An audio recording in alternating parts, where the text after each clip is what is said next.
Hello दोस्तों, Mehul poultry farm की एक नई वीडियो में स्वागत है। चैनल में नए हो गए चैनल को सब्सक्राइब करें, बेल आइकन को दबा दें। मुर्गी पालन की जानकारी आपको हमेशा मिलती रहेगी। दोस्तों, आज की वीडियो में हम बताने वाले हैं खुद से फीड बनाते वक्त हर सामान की जानकारी, सावधानियां और सलाह।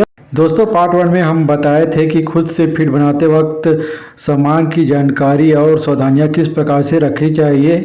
एंटीकॉक्सिल का रोटेशन इस तरीके का मतलब है कि कुछ वक्त एक तरह के एंटीकॉक्सिल उपयोग करने के बाद बंद कर देने चाहिए और अन्य तरह के एंटीऑक्सिल्स उपयोग करने चाहिए, जिससे कॉक्सी का प्रभाव कम होता है।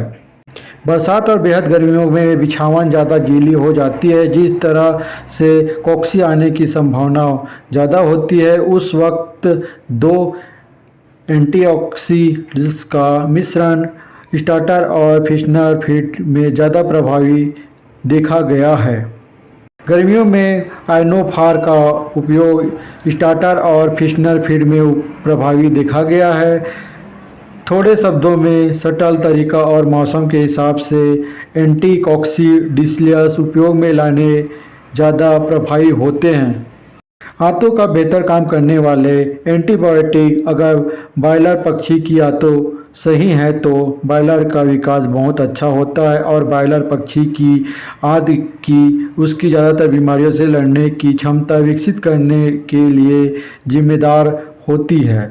इसलिए आंतों की किसी बीमारी को दूर करने के लिए आंतों पर बेहतर काम करने वाले एंटीबायोटिक उपयोग में लाए जाते हैं। जिन बेस्टीरेसिन, मिथालिन, डाइसाइटिसेट जैसे एंटीबायोटिक दिए जाते हैं। ये आसानी से मुर्गी की दवाइयों की दुकान में मिल जाते हैं। इसके अलावा आंतों पर बेहतर काम करने वाले अनेक अन्य एंटीबायोटिक भी आसानी से उपलब्ध हैं। इस तरह के बैक्टीरिया पर काम करने वाले एंटीबायोटिक पोल्ट्री फार्म में पक्षियों को स्वस्थ रखते हैं और बैक्टीरिया को भोजन श्रृंखला में आने से रोकते हैं।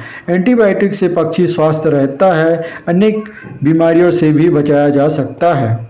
क्लोस्टेरासाइनिन जैसे एंटीबायोटिक पोल्ट्री फीड में मिलाया जाता है। क्लोस्टेरासाइनिन जैसे अनेक एंटीबायोटिक बाजार में भी आसानी से उपलब्ध हैं। स्ट्रेसासाइसिन जैसे हर तरह के बैक्टीरिया पर काम करने वाले एंटीबायोटिक में भी कुछ वक्त के बाद बदलने चाहिए, जिससे भी परिणाम बेहतर दिखते हैं। डी जैसी बीमारियों पर काम करने वाले एंटीबायोटिक पोल्ट्री में टेलोसिन, एथ्रियोमाइसिन, टाइमिनिन जैसे CRD जैसे बीमारियों पर काम करने वाले एंटीबायोटिक प्रयोग में लाए जाते हैं। एलेसिन किससे फीड की पाचन क्षमता काफ़ी बढ़ जाती है, जिससे कई बार पोल्ट्री पर पतली पोटी की समस्या भी कम देखी जाती है। जिस तरह वजह से बिछावन कम गीला होने से अमोनिया गैस कम बनती है और मांस संबंधी बीमारियां कम आती है। पेक्टिन एक तरह का एंजाइम है जिससे फीड में डालने से बॉयलर पक्षी को फास्फोरस की उपलब्धता बढ़ जाती है, जिससे फीड की लागत काफ़ी कम हो जाती है। बाजार में 2500 IU, 5000 IU और 10,000 IU वाले फाइटेज उपलब्ध हैं। आप निर्माता कंपनी से बताई डोज के अनुसार फाइटेज पोल्ट्री फीड में मिला सकते हैं। इस फाइटेज की डोज को 1.5 से 2 तक दिया जा सकता है। उदाहरण के तौर पर अगर फाइटेज की डोज 100 ग्राम से हो तो आप 150 से 200 ग्राम फाइटेज पोल्ट्री फीड में डाल सकते हैं। सल्फेट नीला थोथा डालने से फीड में फंगस की समस्या कम होती है और हानिकारक तत्वों की वृद्धि भी फीड में कम होती है। कॉपर सल्फेट डालने से पोल्ट्री फीड की FCR बेहतर देखी गई है।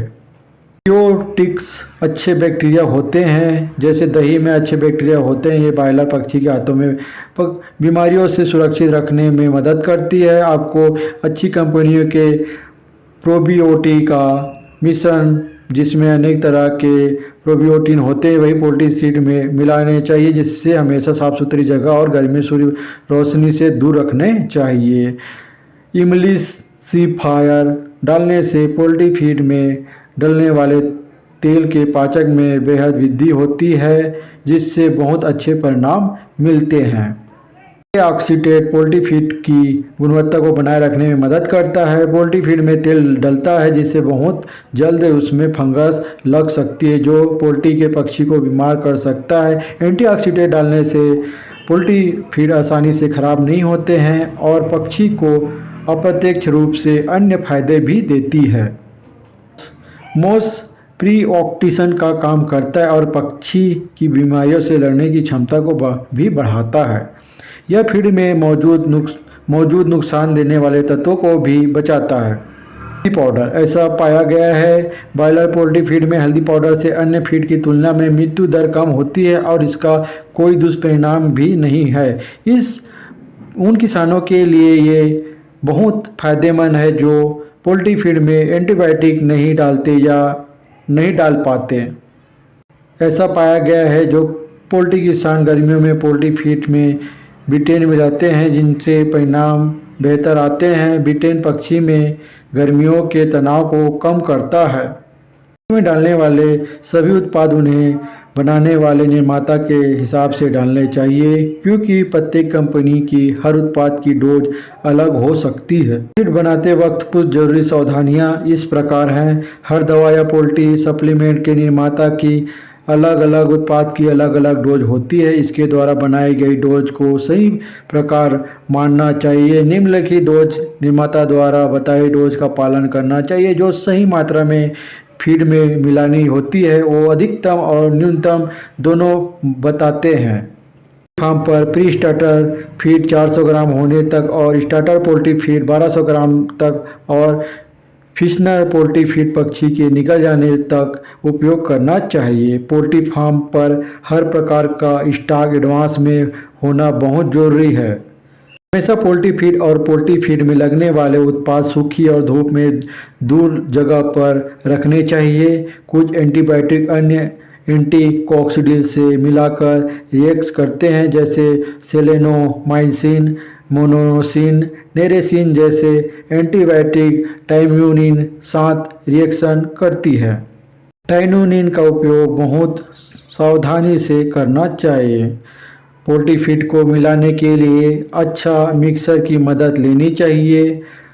कमासियों से मिलाने पर सभी कुछ नहीं मिलता है और अच्छे परिणाम नहीं मिलते हैं। फाइटेज एंजाइम की मात्रा 1.5 गुना तक बढ़ाई जा सकती है जिससे भी अच्छे परिणाम मिलते हैं। पोल्ट्री फीड की पिसाई अच्छे से होनी चाहिए। पोल्ट्री फीड के मोटे दाने बेहतर तरीके से नहीं पच जाते हैं। पोल्ट्री फीड सही से मिलाना चाहिए। पोल्ट्री फीड में सही उत्पाद और तेल पहले अलग से कुछ फीड में मिला देने चाहिए फिर सारे फीड में मिलाना चाहिए। पोल्ट्री फीड बनाते वक्त ये ध्यान रखें कि कोई भी सामान छूट ना जाए। प्रत्येक एंटीबायोटिक और एंटीकॉक्सिडियल का कुछ का समय होता है जिससे पक्षी बेचने से पहले फीड की हटाना पड़ता है। अपने देश या जगह में कानून के हिसाब से आप फैसला ले सकते हैं। पोल्ट्री फीड में डालने वाले प्रत्येक उत्पाद की एक्सपायरी तारीख जरूर चेक कर लेनी चाहिए। प्रत्येक उत्पाद हमेशा प्रतिबंधित कंपनी का ही होनी चाहिए। शुरुआत में कुछ दिन आपको क्रस्ट फीड ही उपयोग में लाना चाहिए। एक तरह के फीड को दूसरे तरह के फीड पर शिफ्ट करने से पहले क्रम्स फीड को मैक्स फीड के साथ 50-50 मिला देना चाहिए और कम से कम यह मिला हुआ फीड एक दिन से बाद ही दूसरी तरह के फीड पर शिफ्ट करनी चाहिए। आधारभूत सामान जैसे सोयाबीन की खली, मक्का और तेल खरीदने से पहले गुणवत्ता की अच्छी तरह से जांच कर लेनी चाहिए। सामान हर तरह की फंगस से मुक्त और सूखा होना चाहिए। खरीद करते वक्त सख्त पैमाने का उपयोग करना चाहिए। मक्के में नमी 14% से कम और सोयाबीन की खली में लगभग 11% तक ही बेहतर है। कभी भी पोल्ट्री फार्म पर फीड इकट्ठा करने के लिए बोरिया किसी अन्य स्थान उपयोगी हुई पुरानी नहीं खरीदनी चाहिए। हमेशा नई बोरियां ही खरीदें ताकि किसी अन्य स्थान की बीमारी आपके पोल्ट्री फार्म पर ना आ पाए। आप जो भी फीड प्रीमियम उपयोग में ला रहे हैं अगर इसमें सेलेनियम, बायोटिक और केमिकल, विटामिन सी या विटामिन ई नहीं है तो आप अलग से फीड के निर्माता से बताए गए डोज के हिसाब से जरूर मिलाएं। अगर पक्षी गर्म जगह या अति गर्मी से पाया जाता है तो निर्माण कंपनी में बताए गए डोज के हिसाब से तो बिटेन भी फीड में मिलाने चाहिए। बिटेन पक्षी के मांस और सीने के मांस में वृद्धि भी करता है।